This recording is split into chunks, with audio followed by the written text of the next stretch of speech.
ఓం వక్రతుండ మహాకాయ సూర్యకోటి సమప్రభా నిర్విఘ్నం కురు మే దేవా సర్వకార్యేషు సర్వదా. ఓం నమః శివాయ. ఓం శ్రీ మాత్రే నమః. కార్తీక పురాణము 3వ అధ్యాయము. కార్తీక మాస స్నాన మహిమ.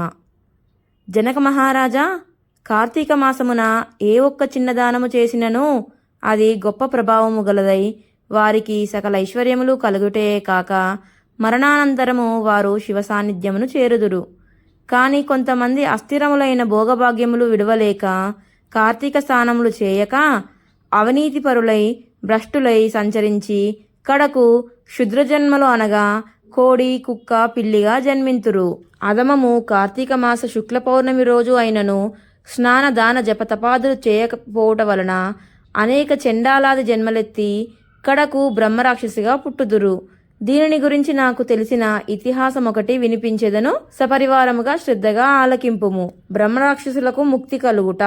ఈ భరతఖండ మందలి దక్షిణ ప్రాంతమున ఒకానొక గ్రామములో మహావిద్వాంసుడు తపశ్శాలి సత్యవాక్య పరిపాలకుడు అగు తత్వనిష్ఠుడను బ్రాహ్మణుడొకడు ఉండెను. ఒకనాడా బ్రాహ్మణుడు తీర్థయాత్రాసక్తుడై అఖండ గోదావరికి బయలుదేరెను. ఆ తీర్థ సమీపమున ఒక మహావటవృక్షంబుపై భయంకర ముఖములతోనూ దీర్ఘకేశములతోనూ బలిష్టంబులైన కూరలతోనూ నల్లని బాణపొట్టలతోనూ చూచువారికి అతి భయంకర రూపములతో 3 బ్రహ్మరాక్షసులు నివసించుచు ఆ దారిన బోవు బాటసారులను బెదిరించి వారిని భక్షించుచు ఆ ప్రాంతమంతయు భయకంపితము చేయుచుండిరి. తీర్థయాత్రకై బయలుదేరి అఖండ గోదావరి పుణ్యక్షేత్రమున పితృదేవతలకు పిండ ప్రదానము చేయుటకు వచ్చుచున్న విప్రుడు ఆ వృక్షము చెంతకు చేరుసరికి యథాప్రకారముగా బ్రహ్మరాక్షసులు కిందకు దిగి అతని చెంపబోవు సమయమున బ్రాహ్మణుడు ఆ భయంకర రూపములను చూచి గజగజ వణుకుచు ఏమియూ తోచక నారాయణ స్తోత్రము బిగ్గరగా పఠించుచు, ప్రభో ఆర్తత్రాణపరాయణ అనాథ రక్షక, ఆపదలోనున్న గజేంద్రుని నిండు సభలో అవమానాల పాలవుచున్న మహాసాధ్వి ద్రౌపదిని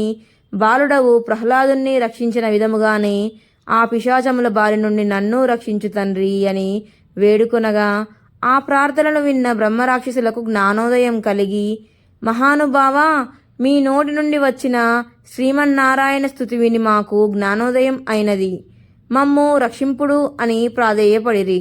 వారి మాటలకు విప్రుడు ధైర్యం తెచ్చుకొని, ఓయి మీరెవరు, ఎందులకు మీకీ రాక్షస రూపంబులు కలిగెను, మీ వృత్తాంతము తెలుపుడు అని పలుకగా వారు, విప్రపుంగవా, మీరు పూజ్యులు, ధర్మాత్ములు, వ్రతనిష్ఠాపరులు.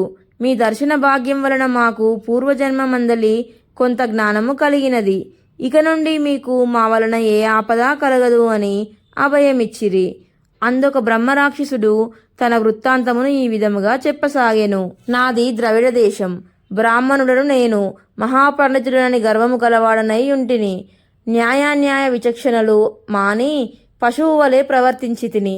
బాటసారుల వద్ద, అమాయకపు గ్రామస్తుల వద్ద దౌర్జన్యంగా ధనం లాగుకొనుచు దుర్వ్యసనాలతో భార్యాపుత్రాదులను సుఖపెట్టక పండితులను అవమానపరచుచు లుబ్ధుడనై లోకకంటకుడిగా నుంటిని. ఇట్లుండగా ఒకానొక పండితుడు కార్తీక మాస వ్రతమును యథావిధిగా నాచరించి భూతతృప్తి కొరకు బ్రాహ్మణ సమారాధన చేయు తలంపుతో పదార్థ సంపాదన నిమిత్తము దగ్గరున్న నగరమునకు బయలుదేరి తిరుగు ప్రయాణంలో మా ఇంటికి అతిథిగా వచ్చెను. వచ్చిన పండితుణ్ణి నేను దూషించి కొట్టి అతని వద్దనున్న ధనము వస్తువులు తీసుకొని ఇంటి నుండి గెంటివేచి తిని. అందులోక విప్రునకు కోపము వచ్చి, ఓరి నీచుడా, అన్యాక్రాంతముగా డబ్బు కూడబెట్టినది చాలక, మంచి చెడ్డలు తెలియక, తోటి బ్రాహ్మణుడని కూడా ఆలోచించక కొట్టి తిట్టి వస్తు సామాగ్రిని దోచుకుంటివి కాన, నీవు రాక్షసుడివై నరభక్షకుడుగా నిర్మానుష్య ప్రదేశంలో నుందువుగాక అని శపించుటచే నాకీ రాక్షస రూపము కలిగినది. బ్రహ్మాశ్రమునైనా తప్పించుకోవచ్చు కాని బ్రాహ్మణ శాపమును తప్పించలేము కదా. కాన నా అపరాధము క్షమింపుమని వారిని ప్రార్థించి తిని. అందులకాతుడు దయతలచి, ఓయి, గోదావరి క్షేత్రమందొక వటవృక్షము కలదు. నీవందు నివసించుచు ఏ బ్రాహ్మణుడు కార్తీక వ్రతమాచరించి పుణ్యఫలమును సంపాదించి ఉండునో ఆ బ్రాహ్మణుని వలన పునర్జన్మ నొందుదు కాక అని వెడలిపోయెను.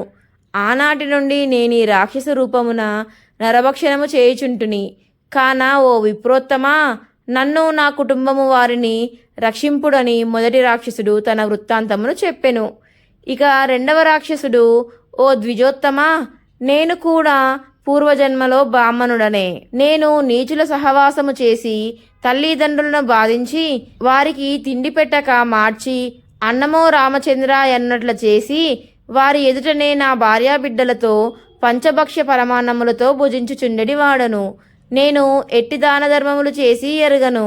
నా బంధువులను కూడా హింసించి వారి ధనము అపహరించి రాక్షసుని వలె ప్రవర్తించి తిని. కాన నాకీ రాక్షసత్వము కలిగెను. నన్ని పాప పంకిలము నుండి ఉద్ధరింపుము అని బ్రాహ్మణుని పాదములపై పడి పరిపరి విధములా వేడుకొనెను. మూడవ రాక్షసుడు కూడా తన వృత్తాంతమును ఇటులా తెలియచేసెను. మహాశయ, నేనొక సంపన్న కుటుంబంలో పుట్టిన బ్రాహ్మణుడను. నేను విష్ణు ఆలయంలో అర్చకునిగా నుండిని. స్నానమైనను చేయక కట్టుబట్టలతో దేవాలయంలో తిరుగుచుండెడి వాడను. భగవంతునికి ధూపదీప నైవేద్యములైనను నర్పించక భక్తులు కొని తెచ్చిన సంభారములను నా ఉంపుడు గత్తెకు అందజేయుచు మద్య మాంసములను సేవించుచు పాపకార్యములు చేసినందున నా మరణాంతరము ఈ రూపమును ధరించి తిని. కావున నన్ను కూడా పాప విముక్తుని కావింపుమని ప్రార్థించెను. ఓ జనక మహారాజా, తపోనిష్ఠుడగో ఆ విప్రుడు పిశాచముల దీనాలాపనము ఆలకించి, ఓ బ్రహ్మరాక్షసులారా, భయపడకుడు. మీరు పూర్వజన్మలో చేసిన ఘోర కృత్యంబుల వల్ల మీకీ రూపములు కలిగెను. నా వెంట రండు, మీకు విముక్తిని కలిగింతును అని వారి నోదార్చి తనతో కొనిపోయి ఆ మువ్వురి యాతనా విముక్తికై సంకల్పము చెప్పుకొని తానే స్వయముగా గోదావరిలో స్నానమాచరించి స్నానపుణ్య ఫలమున ముగ్గురు బ్రహ్మరాక్షసులకు తారపోయగా వారి వారి రాక్షస రూపములు పోయి దివ్య రూపములు ధరించి వైకుంఠమున కేగిరి. కార్తీక మాసములో గోదావరి స్నానమాచరించినచో హరిహరాదులు సంతృప్తి నొంది వారికి సకలైశ్వర్యములు ప్రసాదింతురు. అందువలన ఎంత ప్రయత్నించైనా సరే కార్తీక స్నానాలను ఆచరించాలి.